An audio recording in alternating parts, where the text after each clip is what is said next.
Guys, we may or may not have some problems. So this is not how I wanted today to go, but I honestly wasn't really even gonna film this, but I decided, you know what, I want you guys to kind of know everything, I guess, about my life and about my car. So I was just cruising around right now. I was gonna film just a short video, and on my way up to the spot I was gonna shoot at, I got a check engine light. And I was like, that's weird. I wasn't driving hard. I was literally just cruising, and I get a check engine light, and I get like the cruise control flashing, and I was like, oh God. I think when that happens, or when those are paired, typically it's like a misfire, right?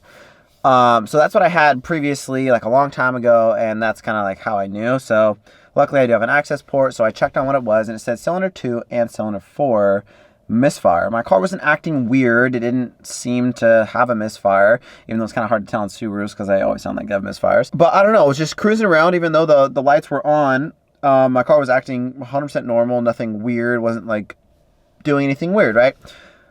So I was like, okay, it's kind of weird. So obviously I'm starting to freak out. I'm like, well, fuck, like this is obviously not good. So I turn off the car and look at the codes. That's what it said, right? Cylinder 2 and 4. So that leads me to think that obviously cylinder 2 and 4 are on one bank, and then 1 and 3 are on the other. So at least I'm already kind of figured out what side I'm going to be looking at, which is going to be, I think it's bank 1 or bank 2. I don't know. There's only 2 options there. I'll figure that out. I'm pretty sure it's driver's side. Could be wrong, passenger side, whatever. I'll figure that out right now. But I guess today's video is going to be me trying to figure out why I have a check engine light, or, I mean, it did go away, obviously, once I cleared the codes. It didn't come back. But I thought I might as well document this in case anything does happen to blow up. Then I guess we're going to rebuild part 2.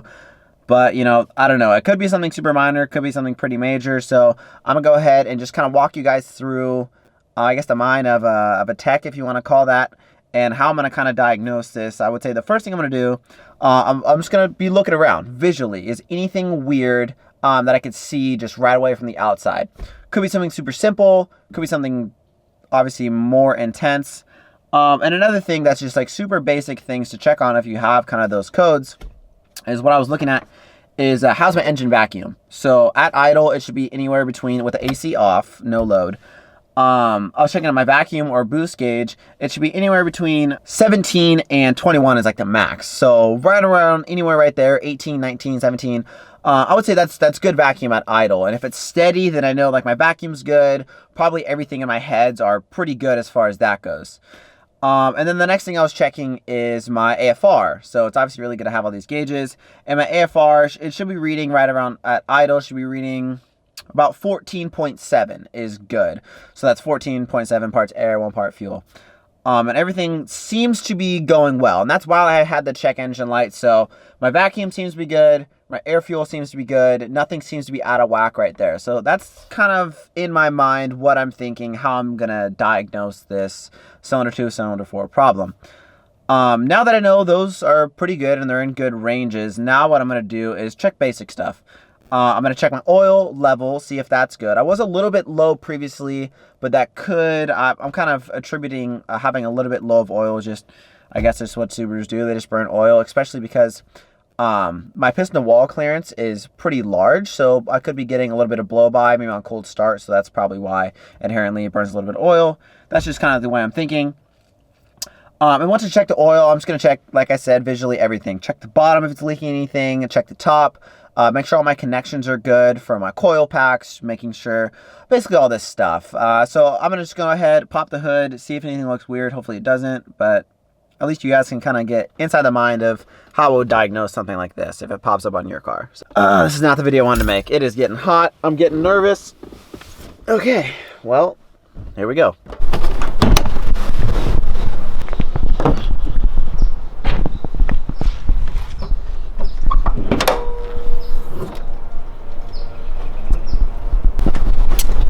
So, cylinder 2, 4 is on the driver's side, cylinder 2 is here, cylinder 4 is right there, and then 1 and 3 is passenger side. So this is the side I'm going to be looking at. So I would say the first thing I'm going to be looking at is there any external leaks for the injectors? So that's kind of a problem I had previously, and there was leaking a little bit of fuel, and that could cause a misfire from leaking a little bit. So if I kind of look in there, I don't necessarily see anything too crazy. If you can kind of see where the injector is right there.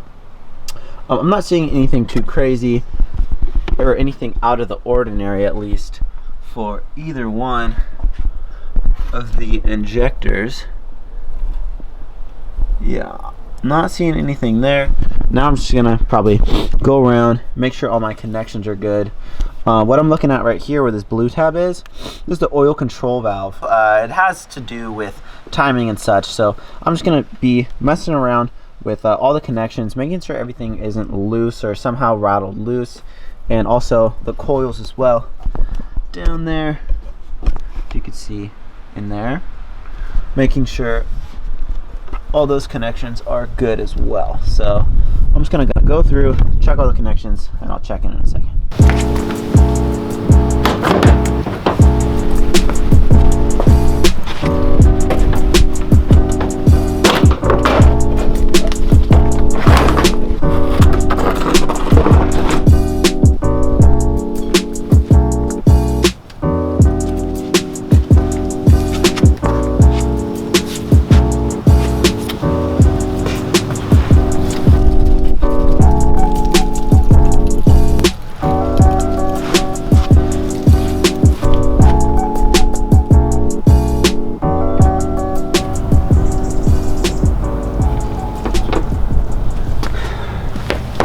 I might have not found the exact problem so far, but I think I found the source of my oil leak.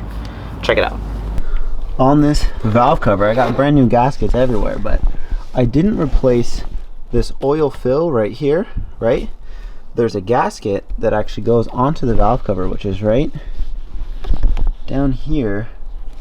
We can see that where that bolt is that I'm pointing at right there? There's actually a gasket that attaches this to my valve cover, which you can kind of see in there. It's kind of hard to see, but there's a little gasket, and I'm following a trace of oil that kind of leaks right around where this gasket is down here, leaks down my valve cover all the way down.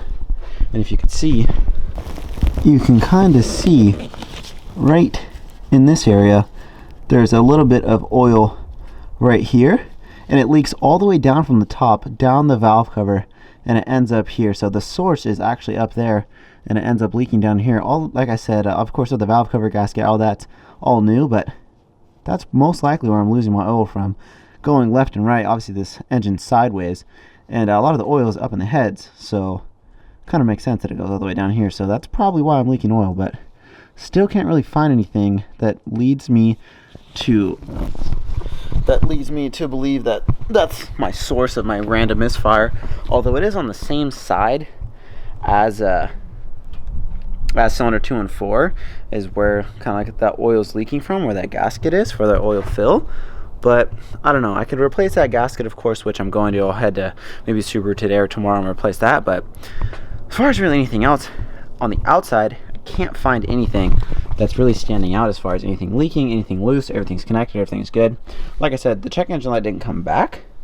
Maybe one of these wires got kind of messed up by the oil going down next to the coil pack or something like that, but I don't know. I'll get that all situated, but I guess kind of the next thing that I could do, the access port really does come in handy, is I had my tuner set up, everything as far as all the parameters that he wants me to data log. So I'll probably end up data logging, and I know a fair amount of stuff and kind of what are known goods for all the values that I'll be looking at, like as far as the timing goes, and as far as like air-fuel ratio, blah blah blah, all this stuff, right? So what I'm gonna do right now is I'm gonna check my oil level, make sure that's good, and then once I do that, I'm actually going to data log maybe about, I don't know, 5-10 minutes of stuff, and I'm gonna start the data log, start the car up, let it idle, check everything there, give it a few revs, check everything there, and then I'll just kind of cruise around. If the check engine light comes on while I'm data logging, that's even better, because I'll see if anything's kind of weird or whatever's popping up. But if it never comes back, then I don't know, it could just be super random. But let me know down below if there's anything else I could check. But right now I'm gonna start data logging, and I'll show you the stuff that I'm data logging just so you can kind of get how I'm doing that. Kind of hard to see my oil level. I don't know if you could see, but oil level is just below full, so considering that, pretty good to go. It is a little dirty. I got 3,000 miles on it, so I'm about to do my oil change because I changed my oil every 3,000 miles. So she's about to get an oil change. She's about to get data logged. We'll see if we can find anything.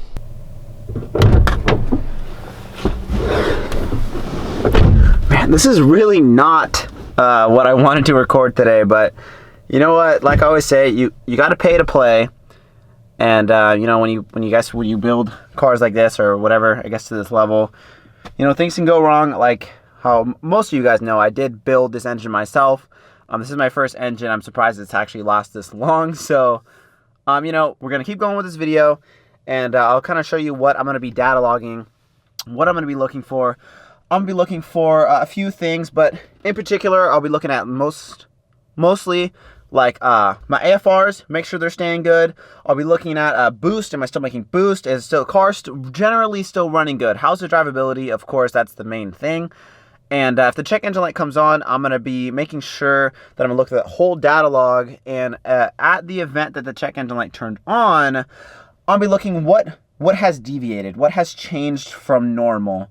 So I'll kind of turn the car, and hopefully nothing freaking blows up. It could just be just a super random misfire, and it just maybe the exhaust that I put on that I didn't get a tune for might have tripped something up. I don't know. You know, it could literally be anything. Most likely it's not that, but I'll show you what I'm data logging. Okay, so everything that has the green dot next to it are obviously checked, and this is what I'm gonna be looking at. There's AF sensor 1, and then I'll just kind of scroll down. I'll be looking at the acceleration position, the barometric pressure. I'm looking at boost, looking at calculated load, closed loop. I'm looking at coolant temp and dynamic advance. Scrolling down, I believe that's fuel pressure, feedback knock, fine knock learn, fuel pressure final. Going down, down, down, down, down, and then this is the stuff that I'm gonna be looking at is the ignition timing and the ignition duty cycle as well. Intake temp, MAF voltage, RPM, and I think that's probably it. Oh, there's target boost final, throttle position, vehicle speed, and wastegate duty, and I think that's probably it. So those are the ones that I'll be looking at on my computer when I get home after I data log this, but I'm gonna be recording while I'm data logging just to kind of see what's good, see if the check engine light comes back. If it never comes back, then we're good to go. Maybe I just had to, you know, mess with a couple wires, I don't know, but like I said, keep it going. I wanna start data logging right now. Now I'm starting to data log. All right, turn the car and let it idle for a little bit, and I'm gonna be watching obviously all this stuff on my computer. So everything seems to be fine right now. Coolant temp is fine, and it was fine when I was up there, so I don't think it was a kind of coolant related issue. So maybe something to do with timing, maybe it just happened to have a hiccup in the tune. I don't know. Kind of stressing, but you know, it is what it is at the end of the day. Money can always be made. And if I got to do it again, you know, got to do it again, I'll do it bigger and better. So I think that's good for idle.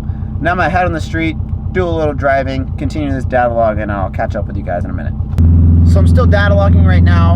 And another thing to note is I'm going on the exact same route and trying to mimic exactly what I did last time. I did a pull right over there, come up to this stoplight, and right going up this hill is when I got my check engine light. So I'm just trying to mimic every scenario that I was in that the check engine light came on. I was going uphill, cruising, maybe at second or third, and then I saw it come on. So I'm trying to mimic the exact same thing, see if I can get the check engine light to trip again. And if not, then I might just keep data logging throughout the week randomly and seeing if I can catch that check engine light. If not, then I guess it was just super random. But either way, hopefully this video kind of helps out you guys as to, you know, what to check and how to kind of diagnose, I guess, a misfire with a Subaru. At least this is the stuff that I'll be checking. This is stuff I'm going to be doing. And if I can't figure it out, then I'll just send the data log out to my tuner and see if he can see anything weird. But either way, hopefully this, you know, video helps out.